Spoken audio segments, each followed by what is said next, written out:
नमस्कार, मैं हूं विद्यासागर। स्वागत है आप सभी का। आज महाराष्ट्र में तो एनसीपी प्रमुख शरद पवार ने सेंट्रल जांच एजेंसीज के बहाने मोदी सरकार पर निशाना साधा है। ईडी सीबीआई की हालिया कार्रवाई पर एनसीपी चीफ शरद पवार ने कहा कि एनसीपी हो, कांग्रेस हो या शिवसेना, हमारे सहयोगियों को विभिन्न सरकारी एजेंसियों का गलत इस्तेमाल कर परेशान किया जा रहा है। पवार ने आगे जेल में बंद अनिल देशमुख का समर्थन करते हुए कहा कि मैं ये कह रहा हूं, तुम कितने भी छापे मार लो, कितनी भी अरेस्ट कर लो, हम आम लोगों को साथ में लेकर महाराष्ट्र राज्य में तुम्हें कभी नहीं आने देंगे। तुम्हें 100% हार का सामना करना पड़ेगा। मैं कह रहा हूं, तुमने अनिल देशमुख को जेल में डाला, उनके हर दिन का और हर उस घंटे की कीमत आज न कल जरूर वसूल होगी। पवार ने आगे कहा कि देश में बदले की राजनीति की जा रही है। सत्ता का इस्तेमाल सम्मान के साथ करना पड़ता है, लेकिन इन लोगों के पैर जमीन पर नहीं हैं और सत्ता सिर चढ़कर बोल रही है। ये जो कुछ हो रहा है, ये उसी का नतीजा है।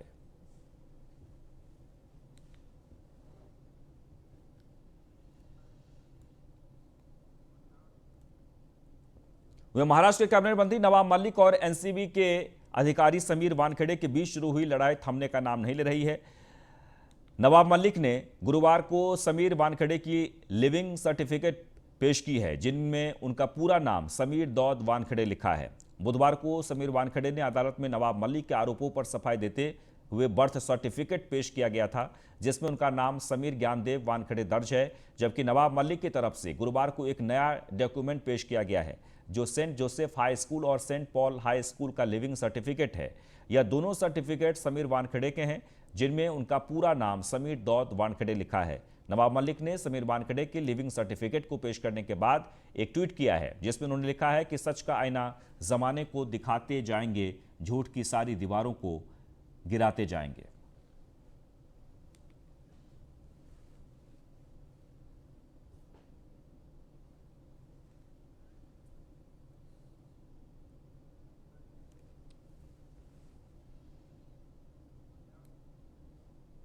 एनसीबी के जनरल डायरेक्टर समीर वानखेड़े के पिता ज्ञानदेव वानखेड़े की ओर से महाराष्ट्र के कैबिनेट मंत्री नवाब मलिक के खिलाफ दायर 1.2 करोड़ के मानहानि केस में आज सुनवाई हुई। बॉम्बे हाईकोर्ट ने जस्टिस माधव जामदार के चेंबर में हुई इस सुनवाई के दौरान मलिक द्वारा सबमिट किए गए नए डॉक्यूमेंट पर बहस हुई। मलिक ने समीर वानखेड़े के स्कूल का लिविंग सर्टिफिकेट अदालत के सामने पेश किया है, जिसमें उनके पिता का नाम ज्ञानदेव दौद वानखेड़े है। मानहानि केस में अंतरिम राहत मांगते हुए वानखेड़े के पिता ने नवाब मलिक द्वारा लगातार लगाए जा रहे आरोपों पर रोक लगाने और उनके द्वारा किए जा रहे मानहानिकारक ट्वीट पर प्रतिबंध की मांग की है। और इसी मामले की सुनवाई के दौरान ज्ञानदेव वानखेड़े के वकील ने कहा कि प्राइमरी स्कूल लिविंग सर्टिफिकेट में दौद वानखेड़े हैं, पिता का नाम और धर्म मुस्लिम है, लेकिन सेकेंडरी स्कूल लिविंग सर्टिफिकेट में करेक्शन के बाद पिता का नाम ज्ञानदेव वानखेड़े और धर्म हिंदू और जाति महार है।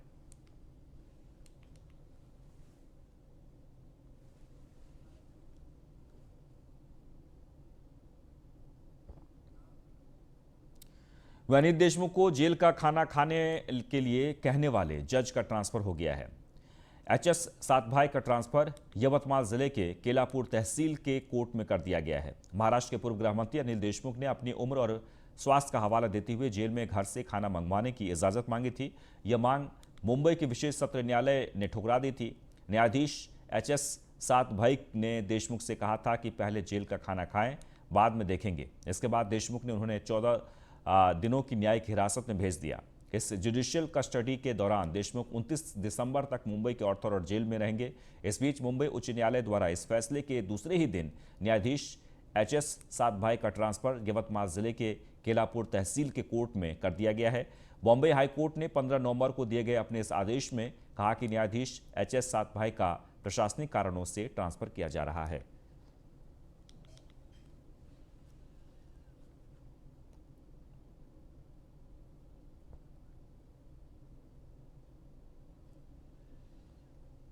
वहीं 16 नवंबर को जहर खाकर आत्महत्या करने की कोशिश करने वाले एसटी कर्मचारी विशाल अंबालकर की कल रात इलाज के दौरान मौत हो गई।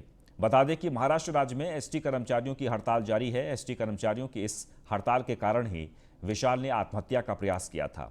विशाल अंबालकर बुल्ढाना जिले के खामगांव स्थित बस डिपो में सहायक मैकेनिक के पद पर कार्यरत था। विशाल के मौत के बाद लोगों में आक्रोश नजर आ रहा है।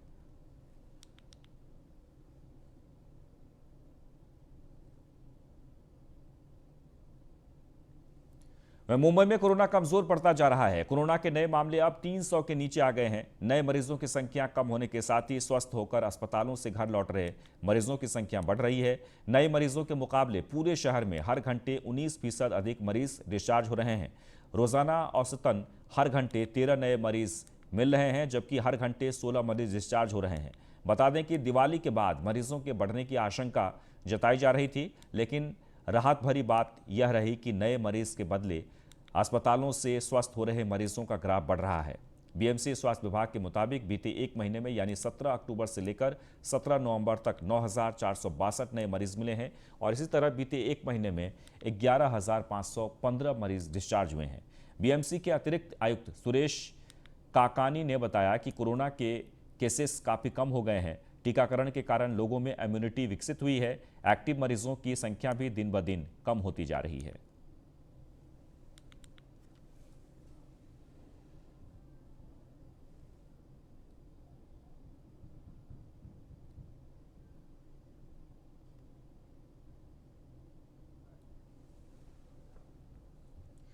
तो इंडियन आर्मी की ट्रेनिंग सेंटर अहमदनगर स्थित मैकनाइज्ड रेजिमेंटल सेंटर के 106 जवानों ने अपनी ट्रेनिंग पूरी कर आज शपथ ली। ब्रिगेडियर रसेल डिसूजा इन्होंने आज पासिंग परेड की सलामी का स्वीकार किया।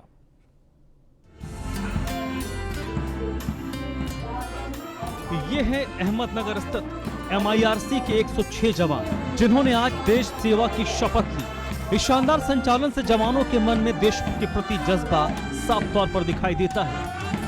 इंडियन आर्मी के बैंड की धुन पर जवानों का आगमन हुआ। ब्रिगेडियर रसेल डिसूजा ने परेड की मुख्य सलामी को स्वीकार किया और परेड का निरीक्षण किया। इसके बाद MIRC ट्रेनिंग सेंटर को भारतीय सेना द्वारा प्राप्त निशान को परेड ग्राउंड पर लाया गया। सभी उपस्थित लोगों ने ध्वज को सलामी दी और हर धर्म के धर्म गुरुओं द्वारा जवानों को धर्म ग्रंथ पर हाथ रखकर शपथ लेने का निर्देश दिया गया। दुश्मनों के दांत खट्टे करने के लिए तैयार है भारतीय फौज के नए जाबाज। दुश्मन से लोहा लेने के लिए तैयार है 106 बाहुबली। आज सुबह अहमदनगर के MIRC के जवानों ने शपथ ली। इस दौरान देश पर मर मिटने का जज्बा भी उनके दिलों में हिलोरे मार रहा था। ट्रेनिंग के दौरान अच्छा प्रदर्शन करने वाले फॉक्सट्रॉट ट्रेनिंग कंपनी के सुकृत थापा बेस्ट रिक्रूट चुना गया। सुकृत थापा को जनरल सुंदर जी गोल्ड मेडल देकर सम्मानित किया गया। साथ ही अल्फा ट्रेनिंग कंपनी के रिक्रूट विशाल खारका को जनरल KL सिल्वर मेडल और ब्रावो ट्रेनिंग कंपनी के रिक्रूट शुभम बड़ोपंत पाटिल को जनरल पंकज जोशी कांस्य पदक देकर सम्मानित किया गया। इस दौरान कोरोना महामारी के कारण पासिंग परेड को जवानों के घर वालों को उपस्थित रहने की अनुमति नहीं थी, लेकिन ब्रिगेडियर रसेल डिसूजा ने जवानों के साथ साथ उनके घर वालों को भी बधाई दी।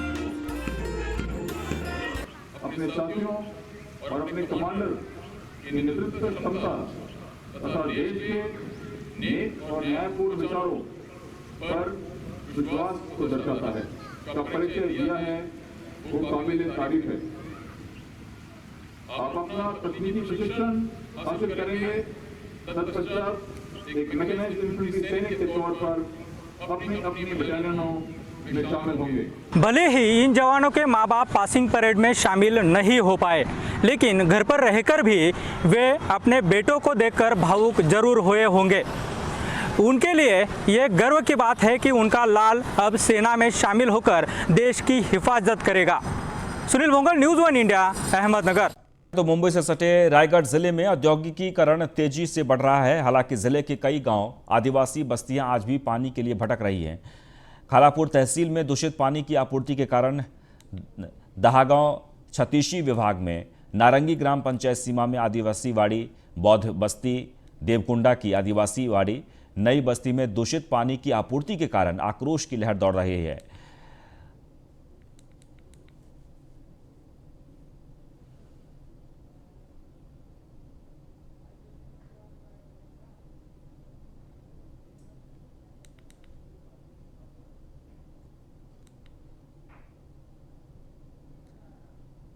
तो रायगढ़ जिले में पानी की किल्लत के कारण लोग परेशान हैं।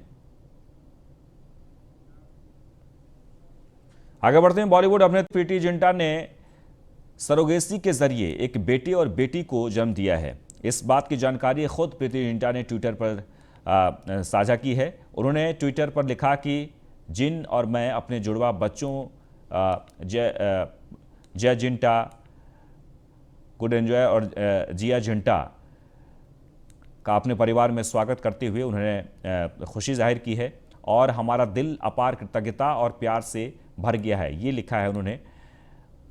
इस अद्भुत सफर का हिस्सा बनने के लिए चिकित्सा कर्मियों और अपनी सरोगेट का भी आभार जताया। बता दें कि अभिनेत्री प्रीति जिंटा ने आजकल बड़े पर्दे से दूरी बनाई हुई है।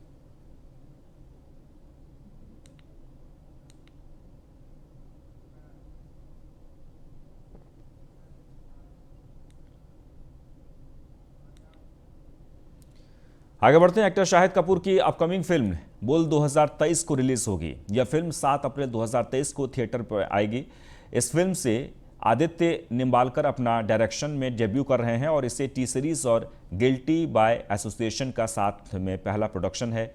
बुल 1980 के दशक की रियल लाइफ इंसिडेंट पर बेस्ड है। टी सीरीज के मैनेजिंग डायरेक्टर भूषण कुमार ने कहा कि बुल एक महत्वाकांक्षी प्रोजेक्ट है और टी सीरीज की सबसे बड़ी एक्शन फिल्मों में से एक है। हम इस रिलीज के साथ सिल्वर स्क्रीन के साथ दर्शकों के लंबे समय से चले आ रहे रोमांस को जारी रखना चाहते हैं।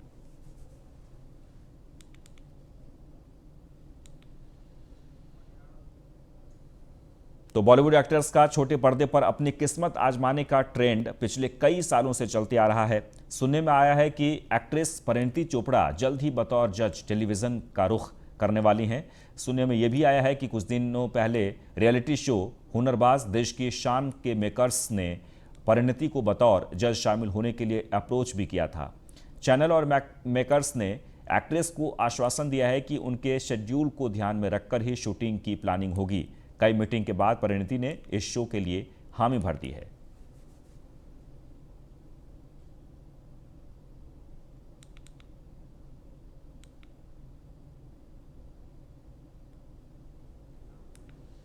बॉलीवुड सुपरस्टार सलमान खान ने इंस्टाग्राम पर एक वीडियो शेयर किया है जिसमें उनकी भांजी आयत के साथ क्यूट बॉन्डिंग नजर आ रही है।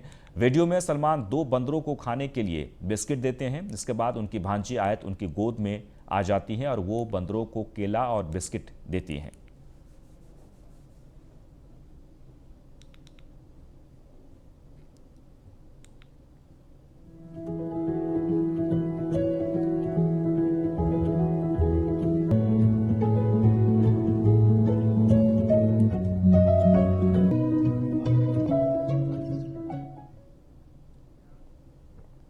वह तेलुगु स्टार सूर्या की फिल्म जय भीम को लेकर विवाद बढ़ता ही जा रहा है। राजनीतिक पार्टी पीएमके के एक नेता ने सूर्या पर हमला करने वाले को 1 लाख रुपए का नगद इनाम देने की घोषणा की थी।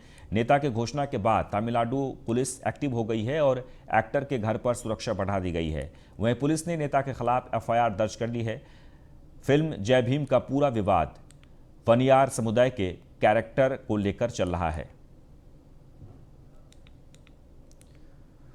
बॉलीवुड में इन दिनों शादियों का माहौल है और इस बीच अब खबर आ रही है कि रणबीर कपूर से पहले उनके कजिन भाई एक्टर आदर जैन अपनी गर्लफ्रेंड एक्ट्रेस तारा सुतारिया से शादी करने की प्लानिंग में हैं। आदर जैन और तारा सुतारिया लंबे समय से एक दूसरे को डेट कर रहे हैं। वहीं शेयर बाजार आज गिरावट के साथ बंद हुआ है। बीएसई का 30 शेयरों वाला सेंसेक्स 372.32 अंक गिरकर 59,636.01 के स्तर पर बंद हुआ। इसमें 0.62% की गिरावट आई है और इसी तरह एनएसई का निफ्टी भी 133.85 अंक या 0.75% टूटकर 17,764.80 के स्तर पर बंद हुआ है। शेयर बाजार की शुरुआत आज हरे निशान पर हुई थी। बीएसई का सेंसेक्स 22 अंक की बढ़त के साथ 60,030 के स्तर पर खुला था, जबकि एनएसई के निफ्टी ने 10 अंक चढ़कर 17,909 के स्तर पर कारोबार की शुरुआत की थी। और इसी के साथ ही आज महाराष्ट्र में बस इतना ही, लेकिन आप बने रहें न्यूज़ 1 इंडिया के साथ। नमस्कार।